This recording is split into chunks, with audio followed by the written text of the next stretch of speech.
भारतले छिड्यो पाकिस्तान विरुद्ध युद्ध। अपरेसन सिन्दूर नाम दिएर मध्यराति गरेको आक्रमणमा 30 जनाको मृत्यु। कडा जवाफ दिने पाकिस्तानको प्रतिक्रिया।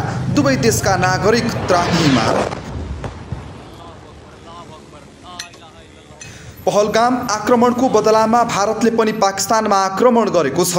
बुधबार बिहान गरिएको आक्रमणमा अहिलेसम्म 30 जना मारिएको भारतीय सञ्चार माध्यम दैनिक भास्करले उल्लेख गरेको छ। अपरेसन सिन्दूर नाम दिएको आक्रमणमा 9वटा आतंकवादी क्षेत्रलाई निशाना बनाएर एयर स्ट्राइक गरिएको हो।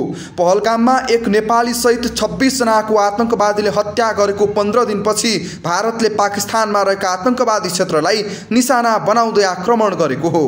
बुधबार बिहान करिब 1:15 बजेतिर पाकिस्तान अधिकृत कश्मीरमा एयर स्ट्राइक गरिएको हो, जसमा बहावलपुर, मुरीदके, बाग, कोटही, मुजफ्फरबादमा आक्रमण गरिएको हो। पाकिस्तानका स्थानीय मिडियाका अनुसार बहावलपुरमा 30 जनाको मृत्यु भएको छ। न्युज एजेन्सी ANI का अनुसार लस्कर र जैशको मुख्यालय नष्ट गरिएको छ। पाकिस्तानको इन्टर सर्भिसेस पब्लिक रिलेसन्सका director lieutenant general Mohammad Sharif चौधरीका अनुसार भारतले 24वटा मिसाइल प्रहार गरेको छ। ANI का अनुसार उक्त अपरेसन सिन्दूरलाई भारतीय प्रधानमन्त्री नरेन्द्र मोदी आफैले मोनिटरिङ गरेका थिए। भारतीय सेनाले पाकिस्तानी सैन्य ठेगानालाई निशाना नबनाइएको बताएको छ।